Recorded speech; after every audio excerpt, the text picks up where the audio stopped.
네, 이준숙 방통위원장 후보자 인사청문회 얘기를 조금 더 해보겠습니다. 하루 더 늘려서 벌써 사흘째 이어지고 있다고 합니다. 야당 의원들은 이 후보자의 자료 제출이 제대로 이루어지지 않았다는 점을 강조했는데 문제가 된 건 이 후보자의 법인카드 의혹입니다.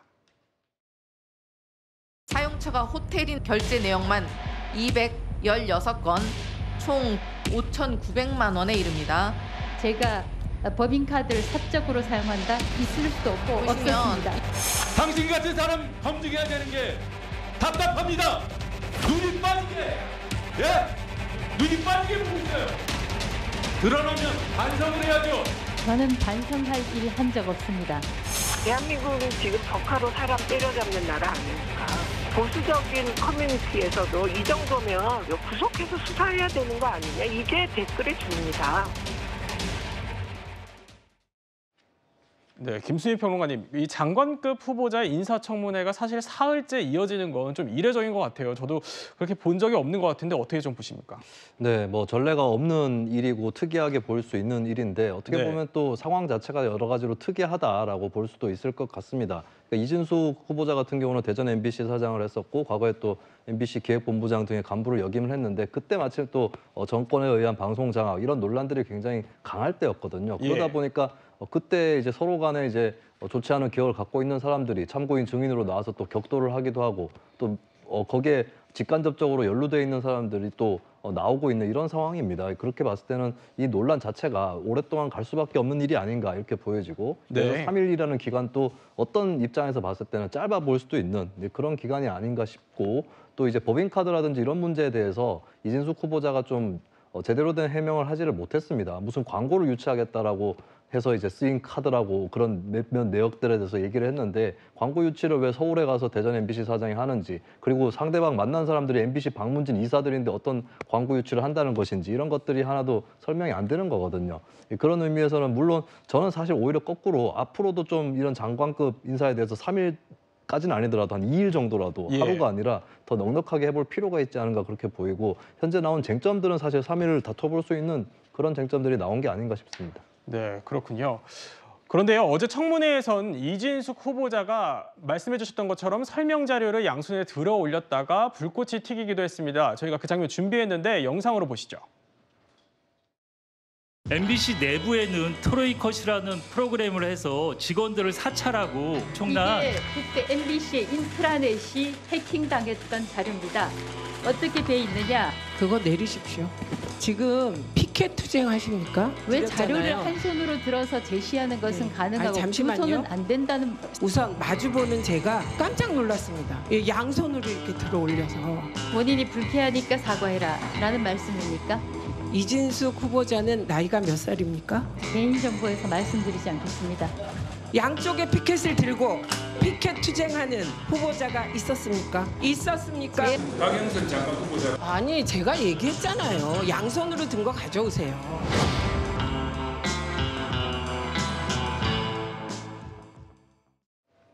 네, 강전의 위원님, 저희가 네. 영상 말미에도 보여드렸지만 여당은 이 과거 박영선 전 장관 사례를 들면서 이준숙 후보자를 저렇게 옹호하기도 했었는데요. 궁금한 게 청문회장에서 후보자가 준비한 자료를 손에 들면 안 되는 건가요? 지금 저 상황을 보면은 예. 그 제시를 하는 과정에 있어서 한 손으로 들어서 제시를 해야 되는 것으로 보입니다. 예. 그런데 이제 박영선 전 장관 같은 경우에는 한 손에 하나씩, 지금 두 개를 들기도 했지만 조금 아까 또 한 손에 하나씩 들지 않았습니까? 네. 당시에는 전혀 아무런 제지가 있지가 않았었는데요. 근데 기본적으로 한 손으로 드느냐, 두 손으로 드느냐, 이것은 국민들의 입장에서 봤을 때는 아무런 의미가 없고 오히려 자료 제시하는 부분에 있어서 저 내용을 충분하게 설명하기 위한 제스처였다라고 보이는데 지금 최민희 위원장 같은 경우에는 굉장히 불쾌하다는 형태로 이야기를 하고 있잖아요. 본인이 깜짝 놀랐다 이러한 이야기들을 하는데 굉장히 이것은 독단적인 판단이라고 말씀을 드리고 싶습니다. 그런가요? 국민들이 네. 봤을 때는 자료를 그냥 이렇게 든 것이 도대체 무엇이 그렇게 깜짝 놀랄 만한 일인지 모르겠거든요. 이런 것에 있어서 그리고 나이가 몇 살이냐라고 물어보면 굉장히 불필요한 질문이었다라고 생각을 합니다. 이런 부분들이 국민들께서 굉장히 실망하고 있는 부분이고 이러한 이야기들을 하려고 과연 청문회를 3일이나 하고 있는 거 굉장히 답답하다 말씀드리고 싶습니다. 네, 강 의원님의 개인 의견으로 좀 가름을 하겠고요. 성 부의장님은 어제 영상 어떻게 좀 보셨습니까? 피켓 관련돼서는 최민희 예. 위원장님이 좀 실수를 하신 것 같아요. 왜냐하면 박영선 전 장관 후보자 시절에 사례도 있고 피켓이라 함은 사실 예. 본인의 의견을 담은 상대방에 대한 의견 표시를 하는 글자를 내용을 담는 것이 피켓이고 저건 자료 아닙니까? 네. 그다음에 대신에 최민희 위원장이 지적하고 싶었던 건 아마도 후보자들이 자료를 뭔가 이렇게 들고 보여주려고 하면은 그런 자료들을 사전에 좀 제출하고 아니면 예. 확인하고 하는 절차가 좀 있어야 되지 않겠냐는 말씀을 하고 싶었던 것 같은데 그 과정 속에서 좀 피켓, 양손 이런 것들 국민들이 공감하시기에는 좀 부족한 내용들을 말씀하신 것 같고요. 근데 분명 이진숙 후보자가 지금 저런 보여진 장면 말고 법인카드 사용과 관련돼서 충분한 답변을 못 하고 있는 건 사실이거든요. 그렇기 때문에 뭔가 이 3일 저런 장면 때문에 계속 3일을 한다 이런 게 아니라 이진숙 후보자가 분명 제대로 된 자료 제출이나 제대로 된 이런 대답을 못 하고 있기 때문에 좀 3일 정도로 연장되고 있다는 말씀을 덧붙이고 싶습니다. 그렇군요. 네, 준비된 영상에 대해서 두 패널 분들께서 의견을 주셨는데 어제 이진숙 후보자를 겨냥한 야당의 공세에서 눈에 띄는 점들도 몇몇 있었습니다. 저희가 또 영상으로 준비를 해봤는데요. 같이 확인해 보시죠. 방통위원장 자리는 이진숙 후보자에게 맞지 않습니다. 이진숙이 방통위원장이 되는 것은 나라의 비극입니다. 불행이 될 것입니다. 한국의 괴벨스를 우리는 앞으로 보게 될 것입니다. 오히려 괴벨스라는 용어를 저에 대해서 쓰신 부분에 대해서 김무영 정말 의원님. 유감스럽습니다. 준법성이 결여되어 있으며 수차례 시정하였으나 계속 지도 유망됨, 준법성이 없고 태난함, 선생님께서 보는 눈이 있다는 생각이 지금은 드네요. 제가 그 중학교 때 사춘기를 겪으면서 약간 저 나름대로는 힘든 시기를 거쳤습니다. 네, 김수희 평론가님 영상으로 보면 괴벨스라는 단어도 등장을 하고 또 60대 후보자의 중학교 생활 기록부까지 등장을 했습니다. 보시는 분들에 따라서는 이게 과연 정말 필요한 거냐라는 평가도 있을 것 같은데 어떻게 좀 보셨습니까? 정동영 의원이 어제 이진숙 후보자가 지적했던 대부분의 내용은 공감을 할 수 있는 내용이었는데 괴벨스라는 표현은 굳이 필요하지는 않았던 것 같습니다. 괴벨스는 이게 다양한 일인데 괴벨스는 굉장히 능력이 좋은 사람이었거든요. 그래서 시대를 속이고 여러 가지 선동을 성공시켰던 사람인데 이진숙 후보자는 그런 능력이 안 됩니다. 그렇기 때문에 또 우리 국민들도 그 당시에 나치 독일의 국민들처럼 그렇게 속아 넘어가는 국민은 아니기 때문에 굳이 괴벨스라고 얘기할 건 아니었다고 보여지고, 그리고 이혜민 의원이 이제 예전에 어렸을 때의 후보자의 생활기록부까지 갖고 왔는데 이거는 부적절한 행위예요. 사실 이혜민 의원한테도 좋은 건 아닌 게 이혜민 의원이 얼마 전에 중대한 사실을 하나 밝혀냈었습니다. MBC의 박문진 자료를 열람을 해보니까 과거에 그 후보자로서 그 대표이사의 공모를 할 때 이제 이진숙 후보자가 냈던 서류를 보니까 노조 탈퇴를 종용한다거나 이런 작전들이 또 들어가 있었거든요. 그런 것들을 중대한 사실을 밝혀낸 것 자체가 굉장히 의정 활동으로서 큰 성과인데 굳이 과거에 이제 생활기록부까지 갖고 올 필요가 있었는가? 네. 불과 10년 전의 기록만으로도 이미 후보자의 결격 사유를 밝혀냈거든요. 그리고 또 초등학교 때 있었던 일들은 이제 어른이 돼가면서 교정도 가능한 부분이기 때문에 그런 부분들은 건드리지 않는 것이 훨씬 낫다고 생각합니다. 네, 괴벨스에 대한 평가는 개인적인 의견으로 가름을 하겠고요. 어떻게 보셨습니까, 송 의원님은?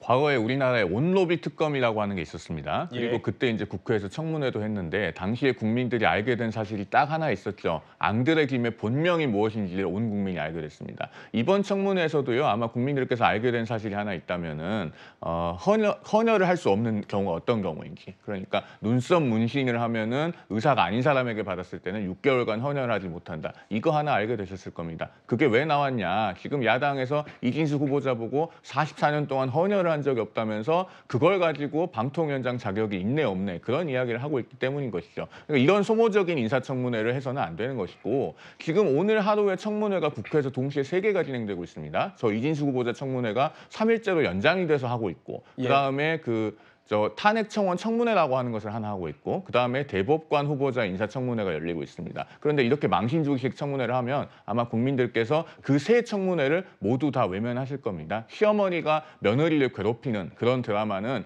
흔히 있죠. 그런 드라마를 동시에 여러 채널에서 하고 있으면은 결국은 시청자는 TV를 끕니다.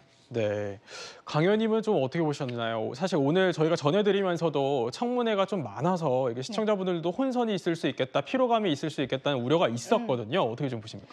저희가 오늘 다룬 청문회가 지금 두 가지가 있지 않습니까? 예. 대통령 탄핵 청원에 대한 청문회 하고 있는 거, 2차 청문회 하고 있는 부분, 그리고 3일째에 접어들고 있는 이진숙 방통위원장에 대한 청문회. 이 두 가지에 있어서 굉장히 소모적인 이야기들을 하고 있는데요. 어떻게 네. 보면 대법관에 대한 청문회에 대해서는 우리가 지금 이슈로서 다루지도 못하고 언론에서 너무 가십성으로 쓸 것이 많기 때문에 거기까지 가지도 못하고 있는 것으로 보입니다. 하지만 대법관에 대한 것들도 굉장히 저는 중요한 부분이라고 생각을 하는데 이렇게 어떠한 언론을 선동하고 프레임을 씌우고 불필요한 그 청문회들을 남발을 하면서 민주당이 정말로 국회를 민주주의를 이끌어가고 있는 것인가 거대 야당의 횡포에 대해서 다시 한번 지적하고 싶습니다. 네, 성 부의장님, 근데 불필요한 청문회라는 평가가 있을 수도 있지만 또 일각에서는 정말 필요한 청문회다라는 주장도 나올 수 있을 것 같거든요. 그럼요. 예. 그 공직자에 임명되는 사람을 검증하는 과정이고요. 예. 근데 이 얘기를 하는 이유는 그렇습니다. 그 헌법에 국회의 동의를 얻어 임명한다라고 되어 있는 뭐 국무총리와 같은 이런 직이 아니고서는 사실상 아무리 국회에서 검증을 하고 청문회를 실시해봐야 그냥 대통령이 임명하고 싶으면 강행해서 임명하는 경우가 점점 늘어나고 있습니다. 뭐 이게 민주당 정부일 때 또 없었던 건 아니고요. 근데 이번 정부 들어서 그런 게 너무 많아지고 있다는 것을 네. 말씀드리고 싶고 그렇기 때문에 후보자 입장에서는 하루만 버티면 된다. 하루만 어떻게든 그냥 버티고 자료 제출 좀 불성실하게 하면은 어차피 임명해 주니까 이런 자세로 청문회에 임하고 있기 때문에 이준석 후보자가 특히나 자료 제출에 불성실하게 하고 있기 때문에 네. 그렇기 때문에 불가피하게 이틀 사흘까지 지금 연장해서 하고 있다는 말씀을 드리고 싶습니다. 네, 개원식도 제대로 열지 못한 22대 국회는요, 정말 하루도 조용할 날이 없다. 이 말이 딱 어울리는 것 같기도 합니다. 어제는요, 여당 원내 수석 부대표 입에서 법사위를 지칭하는 거긴 하지만 동물의 왕국을 방불케 한다 이런 말까지 나왔어요. 강 의원님 어떻게 좀 보셨습니까? 지금 그 정청래 법사위원장에 대해서도 제명을 해달라는 청원이 지금 올라와 있지 않습니까? 그것도 정청래 위원장이 뭐 본인에 대한 청원도 다 하고 있는데 그렇다면은 나중에 이 청원에 대해서 정청래 법사위원장을 제명해달라는 청원에 있어서의 청문회가 어떻게 진행될 것인지 그것을 과연 하기는 할 것인지 그리고 그때 증인은 누구를 부를 것인지 이 부분 좀 지켜보도록 하겠습니다.